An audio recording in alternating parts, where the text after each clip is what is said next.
Kita tahu bahawa sistem pendidikan ini ada seperti bekalan guru ini ada dikenalikan oleh pihak kementerian.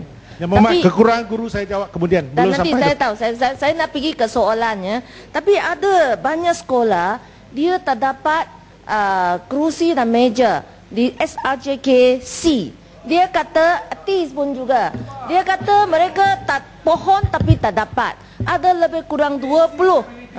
Ada lebih kurang 20 buah sekolah di Pulau Pinang memohon daripada kerajaan negeri. Dan kita tanya, dia kata permohonan yang sama telah dibuat kepada kementerian. Tetapi tak dapat. Tiap-tiap tahun pohon tak dapat. Yang ini pertama. Kedua, mengenai masalah anak-anak, saya ingat di dalam parlimen ini kita sudah luluskan satu peruntukan untuk mentangani masalah anak-anak di sekolah. Tetapi di Pulau Pinang ada 15 buah sekolah yang meminta permohonan daripada negeri, kerajaan negeri supaya mendapat peruntukan. Tanya mengapa ini merupakan satu masalah yang urgent.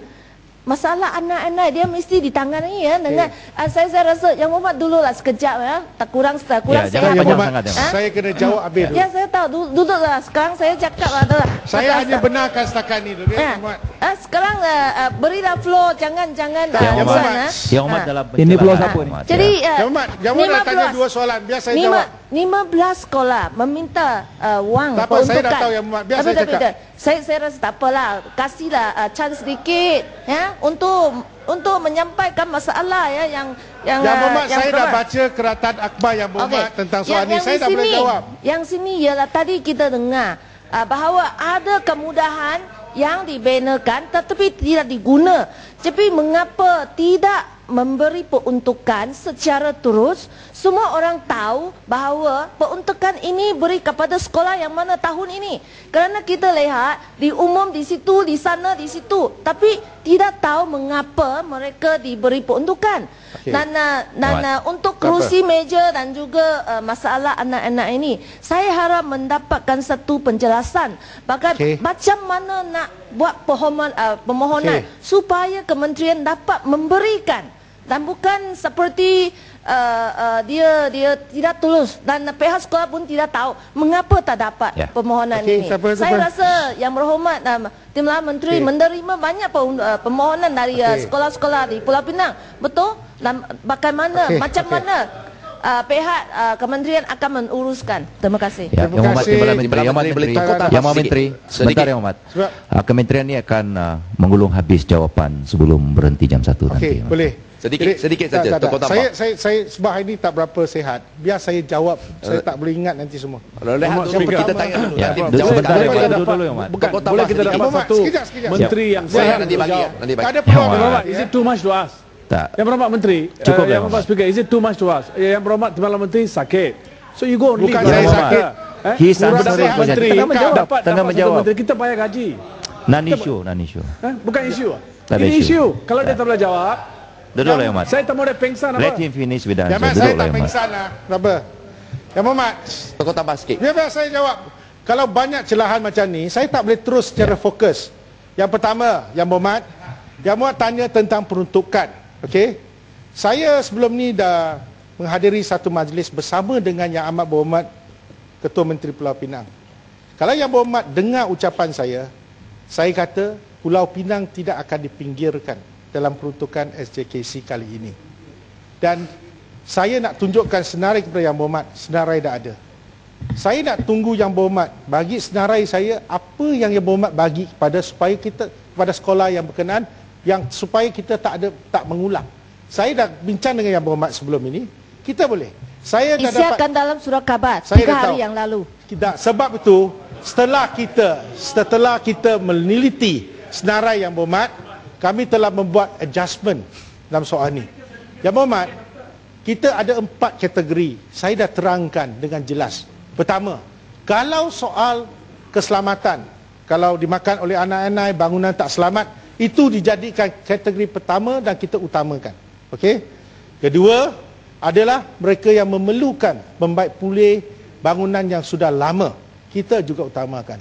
Ketiga, kalau bilik darjah tidak cukup dan menggunakan di ruang-ruang yang tak selesa dan kita perlu tambah darjah, kita buat. Keempat, untuk perabot kursi meja. Empat, saya dengan jelas, saya ke semua tempat kita gunakan kriteria yang sama dah diumumkan banyak kali. Oleh itu Yang Berhormat, tak boleh kata mereka tak tahu. Kita dah maklumkan dan saya dah terima. Kalau Yang Berhormat ingat bila saya hadir dengan Yang Amat Berhormat Ketua Menteri bersama, untuk sekolah itu dia perlukan perabot, dia minta 100,000, Yang Amat Berhormat Menteri Pelajaran pun luluskan. Jadi itu bukan soal. Ada permohonan yang menjadi masalah pada kami ialah kadang-kadang sekolah itu minta 5 perkara.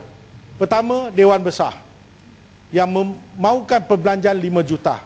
Kemudian kedua, auditorium. Ketiga, e-classroom. Keempat, dia kata kalau boleh saya nak baik pulih tandas saya lebih kurang 40 atau 50,000. Dan kelima, dia kata kursi meja. Tapi apabila kita berbincang secara terperinci, apa yang kami dimaklumkan oleh LPS, dia kata kalau boleh perabot ni kecil-kecil kita boleh selesai. You bagi saya lebih besar daripada 50,000, boleh tak tambah 70,000 untuk saya nak selesai sistem pembentungan di sekolah saya. Apabila berlakunya under gentleman agreement sebegini, jadi kita catatkan satu persatu dalam kementerian dan mereka akan buat laporan pada kami apa yang telah disetujui, dan setiap 5 hari bulan, setiap bulan tu mereka akan kemukakan laporan kepada Kementerian Pelajaran. Jadi saya rasa jangan ada pihak yang mengatakan kononnya kita tak melakukan apa-apa. Itu saya dah terangkan dengan jelas. Kalau ada yang kata tak dapat perabot, bagi pada saya. Dan kita akan tengok perabot apa. Ada yang dia kata, sekolah saya 1,000 orang. Saya nak minta 1,000 set perabot. Itu tak kena. Sebab takkanlah satu kursi pun tak boleh pakai. Ya, itu pertama. Kedua, ada persepsi. Kalau saya pergi ke sekolah kebangsaan, di kawasan saya di mana pun, mereka minta. Tapi kita tak boleh bersetuju dengan jumlah yang mereka minta. Kadang-kadang terlalu banyak. Ya, jadi kita kena melihat berapa peruntukan tahun ni kursi meja kita bagi. Kita gunakan agihan yang lebih telus, tak ada masalah. Kita buat secara telus. Okey? Jadi saya nak terangkan chapter itu supaya tidak ada salah faham. Untuk kerajaan, untuk sekolah-sekolah di bawah Pulau Pinang akan diumumkan dalam tempoh terdekat. Yang Amat Berhormat Ketua Menteri pun dengar saya bagi jaminan itu. Saya ada masalah. Sikit tentang jadi saya teruskan. Nak bagi jalan,